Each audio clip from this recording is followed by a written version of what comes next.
Hi everybody, Emmy here with the Graveyard Shift Talk Show.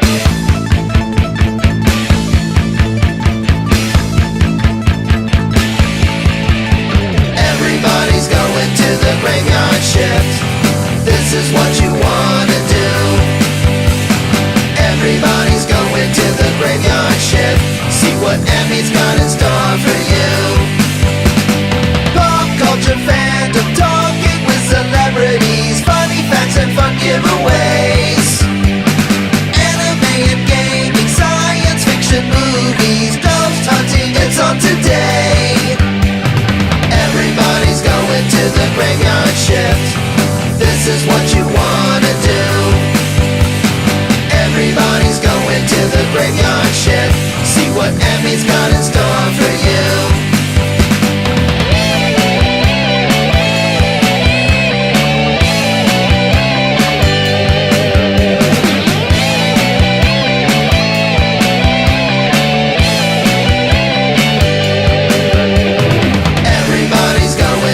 Graveyard shift.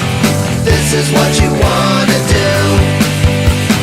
Everybody's going to the graveyard shift. See what Emmy's got in store for you. Everybody's going to the graveyard shift. This is what you wanna do. Everybody's going to the graveyard shift. See what Emmy's got in store for you.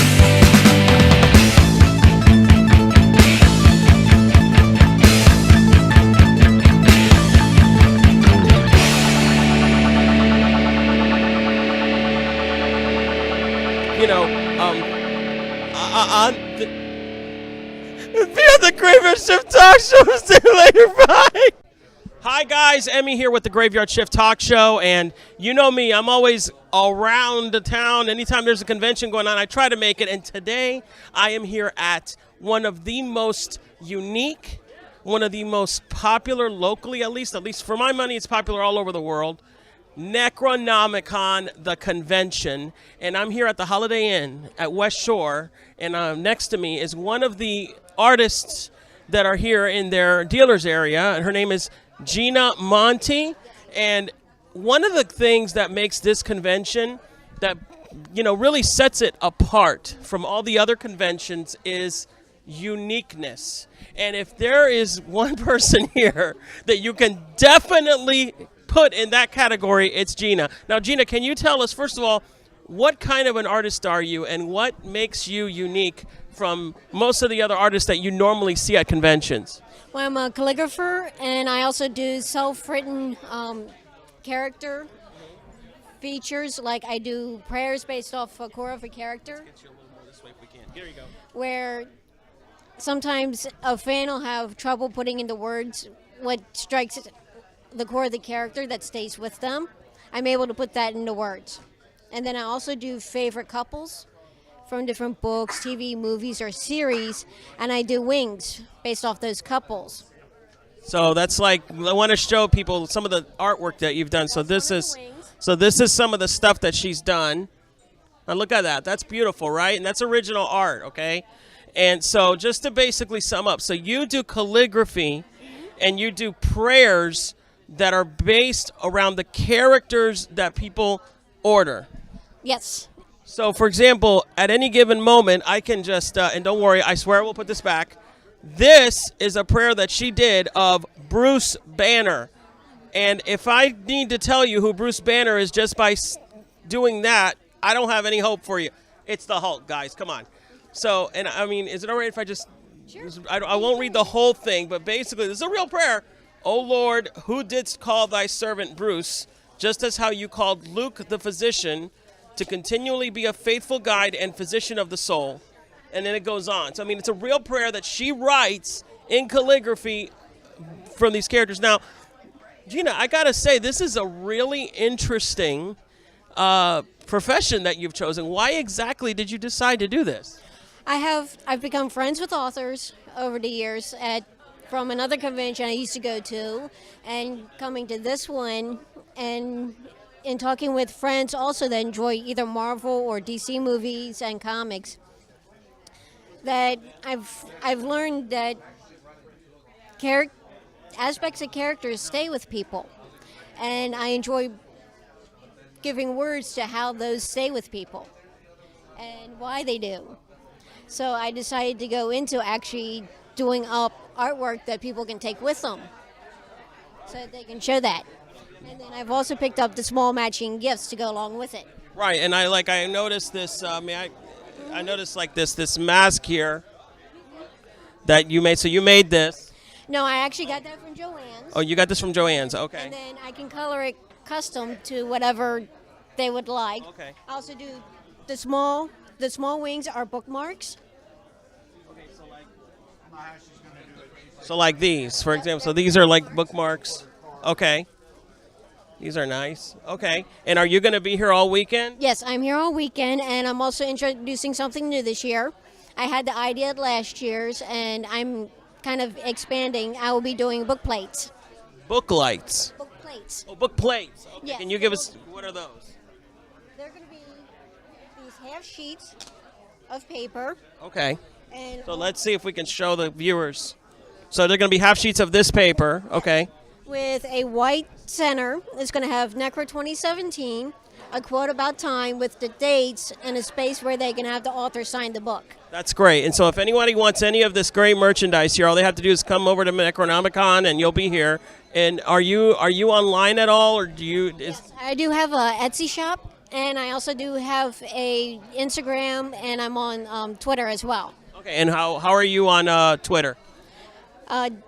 Sabine Liv Turner on Twitter. Okay, great. And all right, so there you go, guys. I mean, you can't get more unique than, I mean, that's pretty singular, as I was telling her earlier. So, Gina, I want to thank you for your time, and I don't want to take any more, away from the customers here. Guys, it'll be here all this weekend. This is a very specific thing for us here locally, and one of the things I love about this convention is that it really helps local artists, and it really emphasizes local artists, and that's something that you just don't see that much anymore. And I love that about Necronomicon, and it hasn't changed in all the years that it's been around. So guys, stay tuned.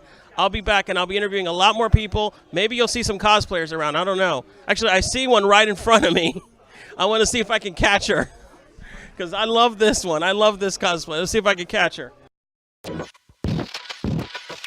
Guys, here I am with one of the cosplayers here at Necronomicon here in Tampa, and you are Mrs. Lovetts from Sweeney Todd.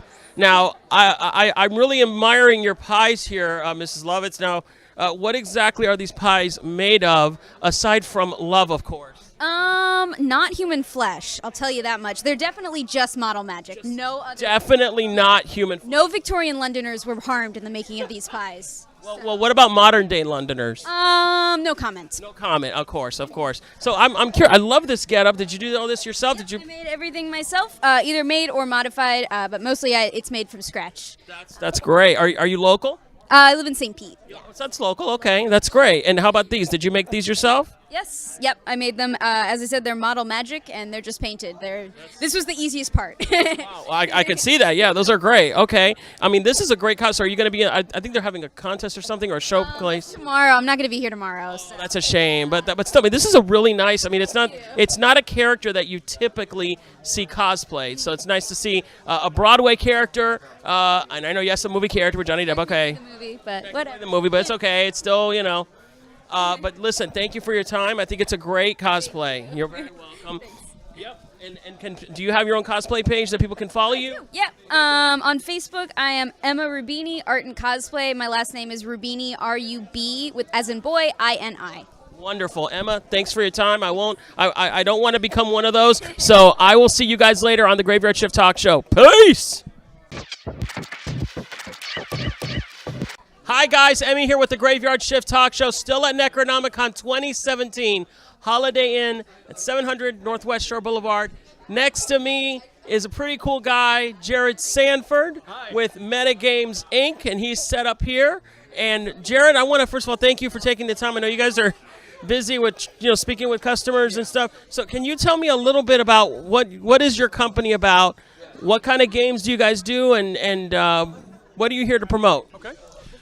So Metagames Inc. is a local, was a test group, but it's also a It's also a game dev company. So what we do is we all got sick of our 9-to-5s and said, screw this, we're making a company. And so we just went live with the games we were going to make anyway. So what we tried to figure out how to do was basically monetize our ideas. And our very first one out of the box was Lucid, which is a competitive card game where you basically try to knock your friends out. The joke is that it looks beautiful, but it plays viciously. And so our whole game company kind of revolves around throwing your friends under the bus. That's basically what it is. So it's life. It's life, in a sense, right? Like, I think it's the way that everybody gets treated, right? We just maybe canonize that into a little stupid game. That's what it is. But we have a lot on the table. We do dice, and then we're getting back into role-playing games. Hopefully by 2019, we'll see if we have the budget for it. But we are giant nerds, and that's basically what we do. Well, that's what this show is all about, giant nerds and geeks. And I mean, the big fat one is the host, so there you go. So then this game, if I may, uses dice or These are just some role-playing dice. Oh, okay. It does use dice. Okay. It uses a D10. D10 and a D8, right? Yeah. That's right, I know my stuff. You guys thought I was just a pretty face. And it has a variety of different kinds of cards. Okay, let's show some of these here. Those probably work. Okay.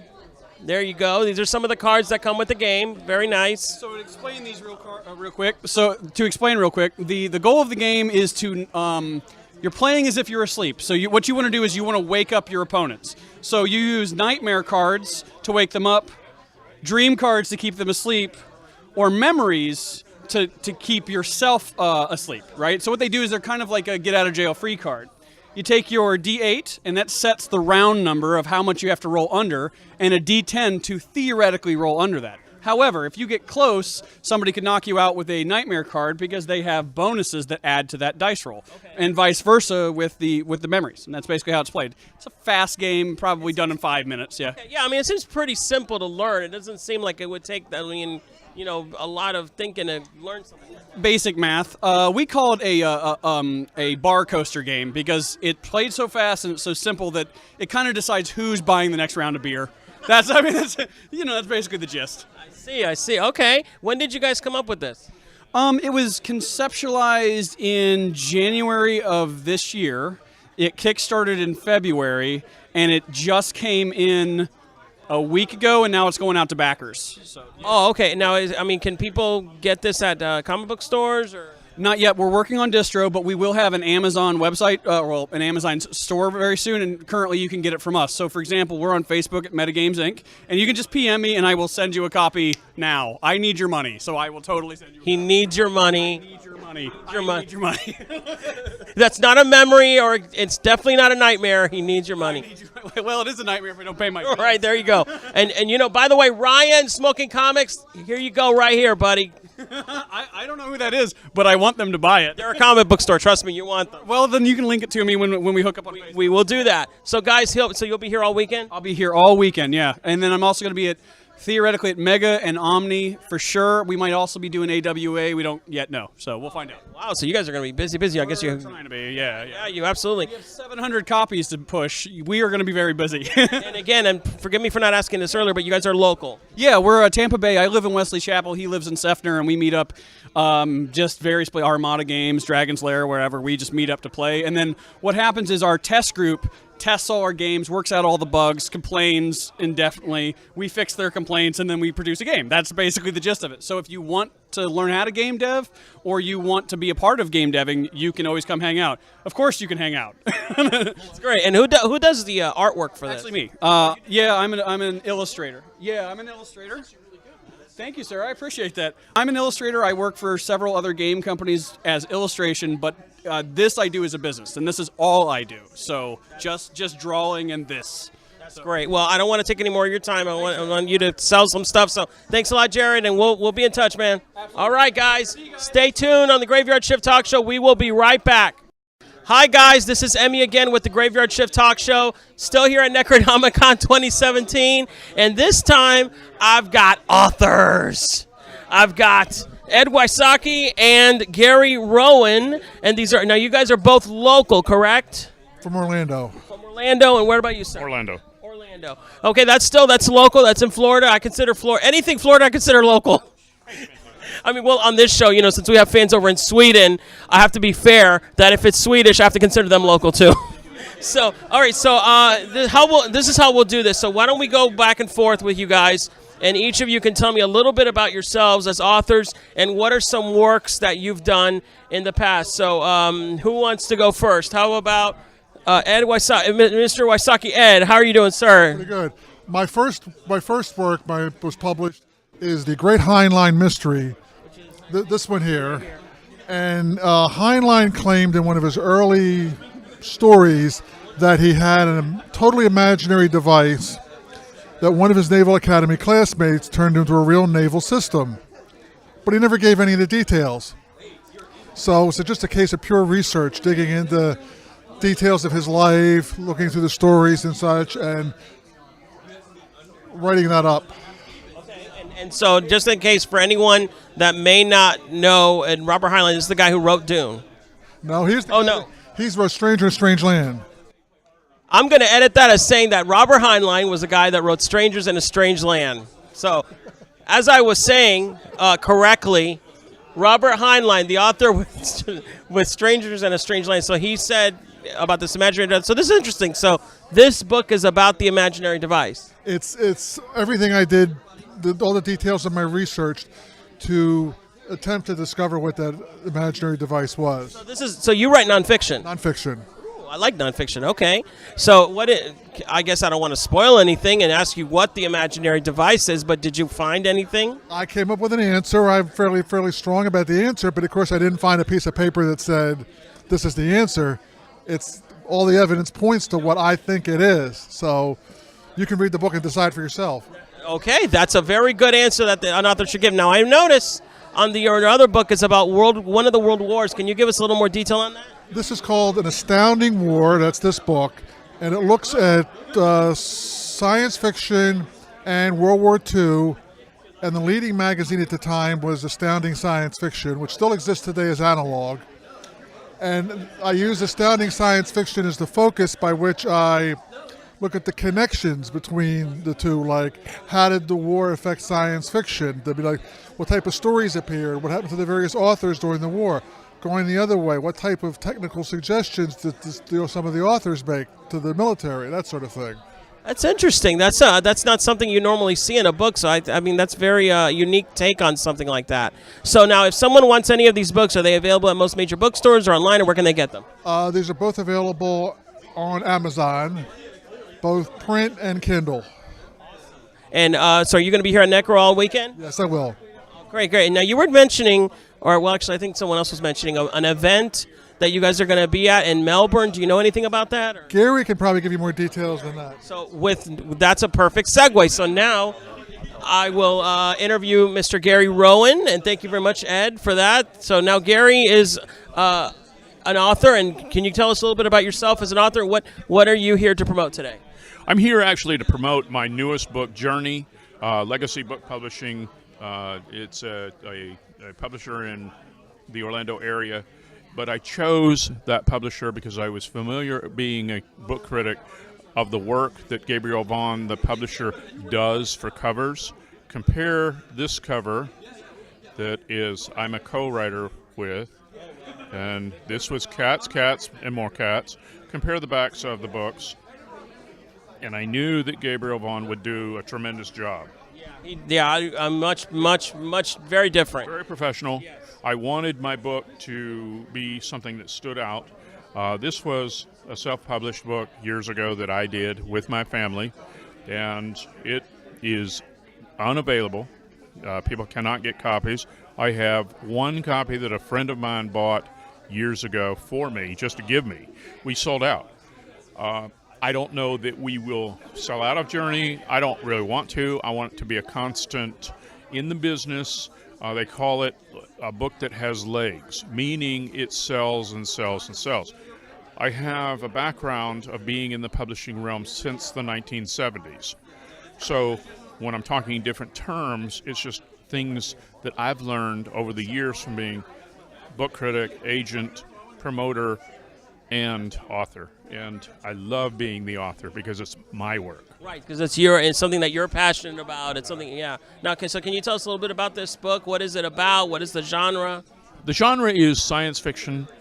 It is about a teddy bear named Slotsky Bear. Okay, that's very different. I like this so far. He's a teddy bear, but he's very different. I actually met this bear when I worked in market research in our Florida mall.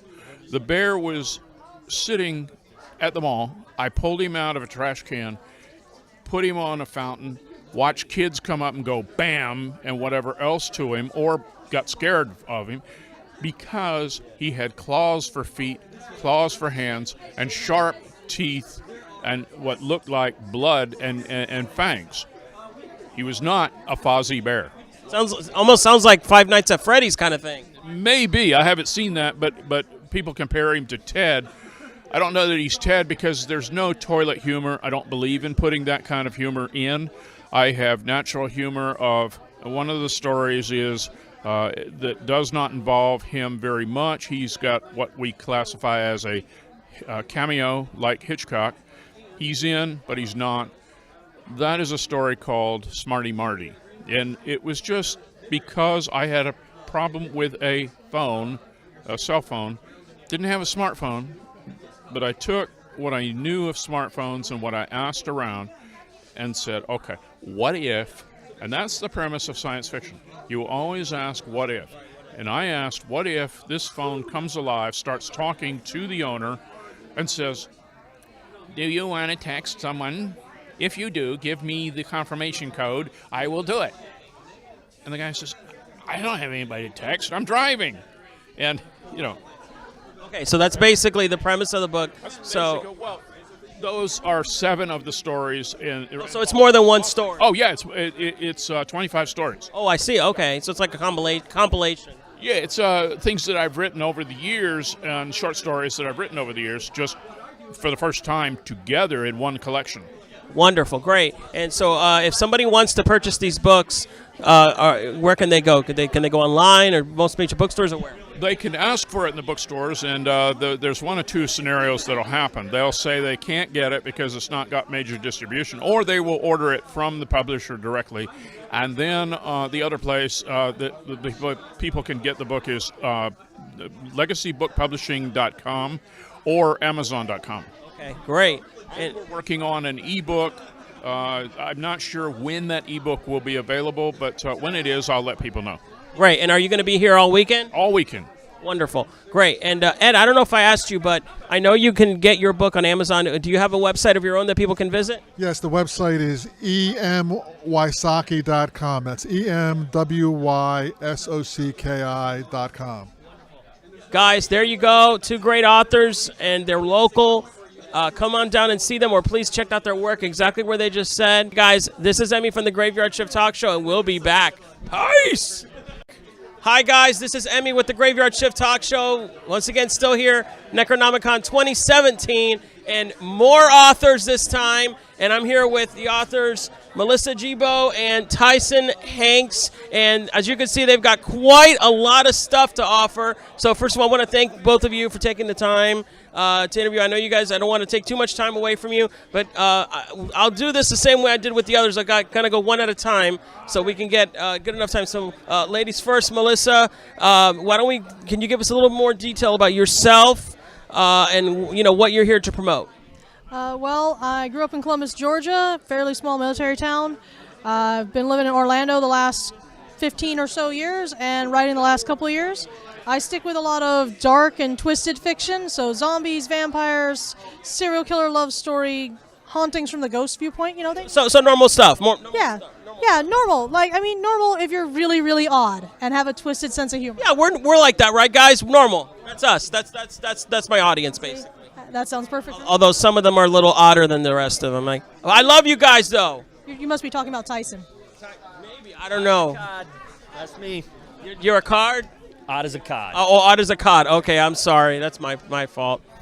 Okay, so can you give us an idea? So what are these books here? So what are some of the books that you've got here? All right, so I have the Nova Nocte series, which is 3 books with zombies and vampires based in science, so they're plausible. It's more about people having to get along in the apocalypse when they'd rather just kill each other.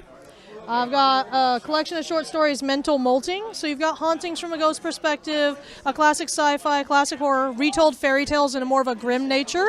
And then, of course, the one I've been mostly pushing is Boredom Kills.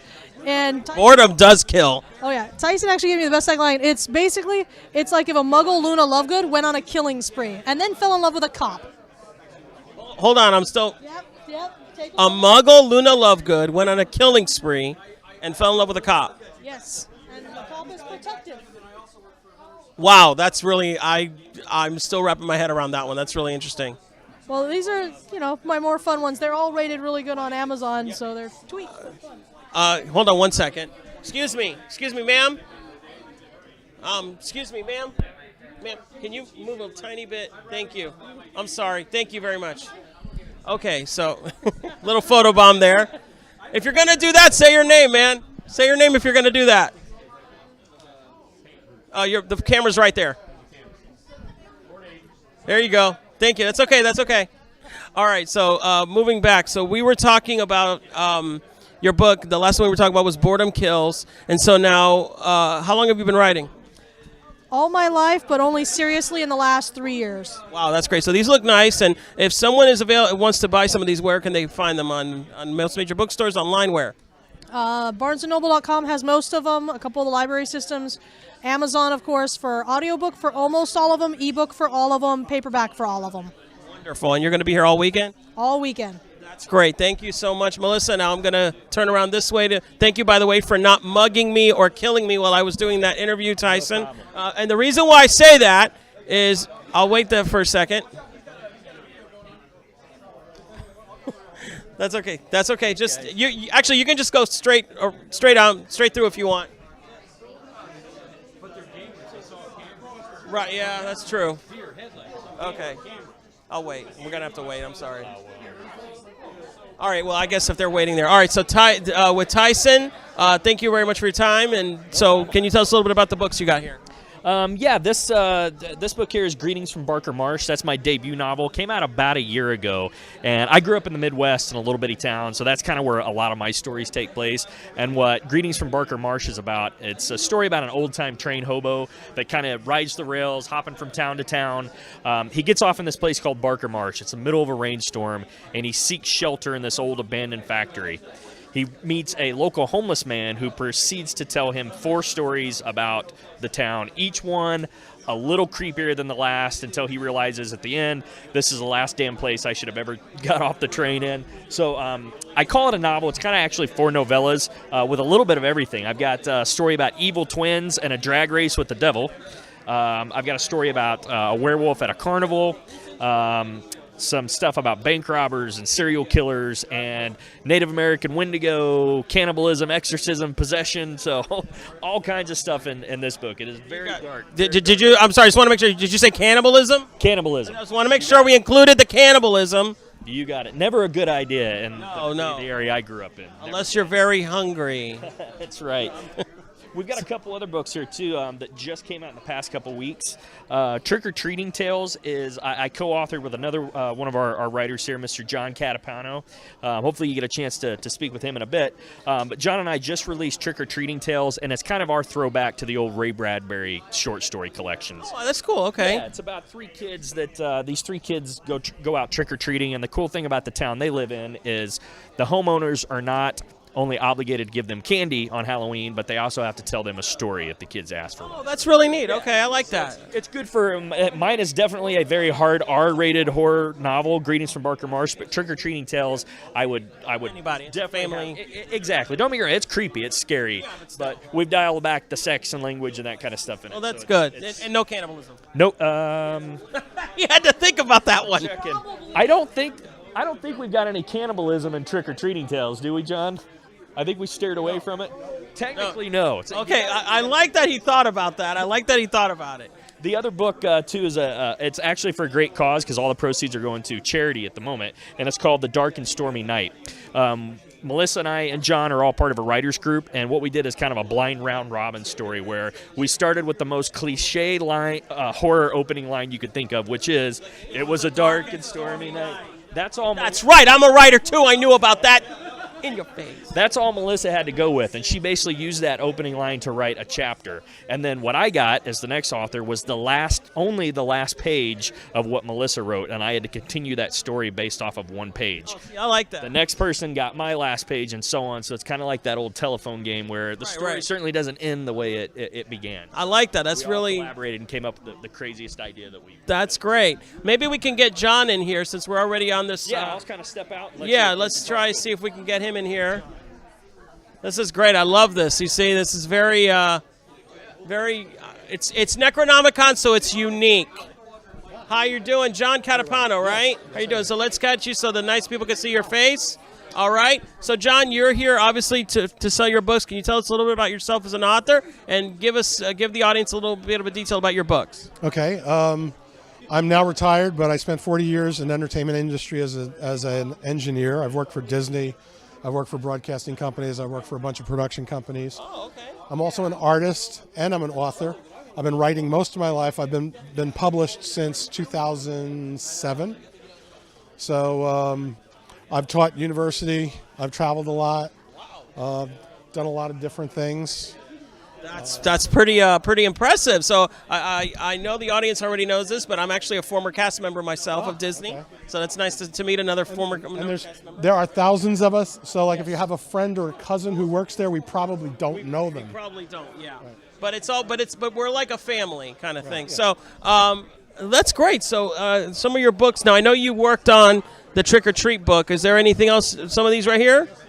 So here's one right here, and this one, okay. This actually, we start off, it's Clarence, and it's a flip book, so you also get my modern fairy tale, The Bomb Maker and the Elves. Well, this is very interesting, so this is not something you normally see. No, well, in the 50s it was very popular, and I decided to go back to it since both stories fit kind of in one book.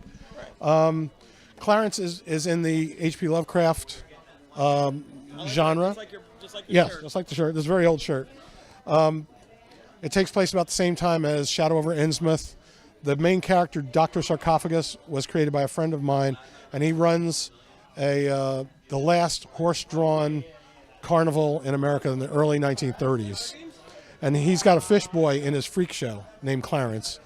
And he's approached during the tour by a number of people who give him this very strange bar of gold to bring the show to Innsmouth on All Hallows Eve. So what he does for the rest of the story is he's trying to figure out why these people want him to bring the show there, why they give him all this money, especially during a depression. And so it's more of a supernatural mystery, but it's definitely set in the Cthulhu mythos. Wow, that's great. Well, I know a lot of our audience members are huge fans of Cthulhu. I know a lot of you guys voted for him. He didn't win, but, you know, the Dark Lord, he'll always win no matter what happens. Exactly. Right? And then last year I was here with the sequel called The Unusual Suspects, which is another supernatural mystery involving a shapeshifter who has come into the carnival, committed a couple of gruesome... Same carnival. Same carnival. After this book, the doctor needs some new acts. He buys 3 new acts from another carnival owner. What he doesn't know is that one of the people in the acts is a shapeshifter. Wow, that's great. Well, you know, it's nice to see somebody who's been in the industry for a while, and now you're kind of coming into it from a creative standpoint, and you're kind of approaching it in a very interesting kind of throwback but still unique way. What are some of the things, you know, that you've noticed that since you've been in the business for so long, that you've noticed, and some of our fans are also people that are trying to get into the business, either as writers or as directors, filmmakers. What are some of the ways that you've noticed that you would advise them, you know, this is a good way to get in, or this is a good way to get your foot in the door? Well, if you want to get into film, you have to go to California. You know, you'll hear that they're doing production in Georgia and they're doing production here and there, but really it's California. That's where the money is. And actually, writer is the lowest paid and the least respected person on a film. It's unfortunate, yeah. But it's true. Yeah. I've actually worked on 2 major movies. I worked on Jurassic Park and I worked on Mars Attacks.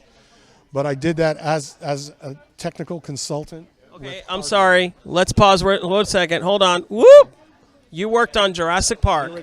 The original Jurassic Park and Mars Attacks. Yes. Jurassic Park is my favorite movie of all frickin' time. What did you do on that movie? If you remember the command center Yes. at the park, Yeah. there are 108 computer monitors on that set. Yeah. Jurassic Park's a very interesting movie because much of the technology that was used in that movie, Or the Unix server. well, in the entire movie, I'm talking about Oh, okay. I see. I'm talking about computer graphics, lighting, large animatronics. A lot of that was created as the movie went along. Did not exist when they first started that movie. Yes, that's true, yeah. I was working with a guy in California who was working the early days of being able to take computer images and manipulate them so that you could actually see them on regular televisions or projection. Really? And that's kind of what I did a lot for Disney is projection. So I was working on the matrix switching aspect of it, being able to take the signals and switch them to different places. Okay. He was working on the changing the scan rates and the resolution. Wow. So we were contacted by somebody who said, we have 108 monitors. We'd like to send different computer signals to each monitor and be able to live change them, but we also need to be able to capture them on film. Whoa. Because film is a different scanning rate Right. than It's video. different resolution and all that. Right. That's So unreal. we were given a whole bunch of money and 6 months to finish our investments, the hardware. Did you go on location? Yes. I was on. I had to be on the set. I was on the set for like 2 weeks. That is amazing. Because we had to install everything, we had to test it, and we wound up basically operating it for the scenes. So That is so amazing. the best part of that was not the money, was not being able to finally finish that design, but I got 2 weeks with Jack Horner in Montana digging up dinosaur bones. Yeah, if you guys don't know, Jack Horner is basically who Alan Scott is based off of, the Sam Neill character. He's basically one of the most famous paleontologists and archaeologists, period. And he's a curator for the Museum of the Rockies in Montana. Right. And we were in the Montana Badlands digging up dinosaur bones for 2 weeks. Something I always wanted to do since I was 4 years old. You know what, John, you need to write a book about your life because it sounds like you've been all over the place. Well, I have. I've done a lot of stuff. That's I'm amazing. old. You see, as you get old, that's what happens. Your resume and your experience is kind of... It just kind of puffs up, yeah. Wow, well, what an honor, sir, to meet you. And wow, you see what I mean? You never know who you're going to run into when you do these things. And I ran into somebody like John here. It was. I'm so glad to be able to talk to you, sir. Guys, you're welcome. Come on by, guys. We'll be here all weekend, and we'll see you later on the Graveyard Shift Talk Show. Peace. Guys, I'm back here with John Catapano because there's something else that he wanted to add, and I am so glad he told me because apparently he has experience with Ed and Lorraine Warren, the world-famous paranormal investigators. Can you tell us a little more about that? It's very early on, 1974. I was a junior in college in New Jersey, and Ed and Lorraine came to the college to do one of their presentations. I mean, that's how they made money. As far as I know, they never charged anybody, to do any of the paranormal work. It was they used to go to colleges, do the college circuit, and do presentations and get paid for their lectures. Right. So I was writing. My editor said, "Okay, look, I was a feature writer. Like, why don't you cover them, do an interview and stuff?" And they were going to investigate a building on campus that I actually worked in for the registrar's office. And we used to hear things stuff down in the basement. And so while they were there, going through that, and it turned out it was just a reasonable, simple haunting, somebody approached them from the faculty and said, "Look, friends of mine live a few miles from here. They have a house. They're having a lot of problems with it." So they agreed to stay an extra day and go see the house, and Lorraine invited me to go along with them to cover it. So I went along with them, and there were some major problems with that house. I'll make it very short. They had to go back to Connecticut. So Ed said, and this is the days before computers and the internet. So Ed was like, "Look, these are the things I need to know. This is the stuff I need to be researched. Who owned the property? Who owns the property now? When was the house built? And all the other information. Interview the people in the house and friends and people with experiences, and then send that material to me, and then we'll come back." So that's what I did. And it was a very, very interesting house. It was a 13-year-old girl who was the brunt of the work, but the house ultimately had to be exorcised. Wow. 1974, before Amityville, before a lot of the other a lot of the things that they're known for now. That's amazing. You know, it's not every day that you meet someone that actually worked with those famous people, Ed and Lorraine Warren. I mean, that's monumentally amazing. Thank you. Well, wow, you're welcome. Well, I'm so glad you shared that with us. Thank you so much. Sure. So, guys, thanks again, and I'm going to get out of everybody's way here. That's okay. That's okay. I'm going to get everybody. That's all right. I'm going to get everybody out of everyone's way, but thanks again, John. Sure. Take care, and we'll see you guys later on the Graveyard Shift. Take care. That bar, all my bitches independent, bitch. That bar, I just want the bag. That bar, all my bitches flavor. That bar. This guy's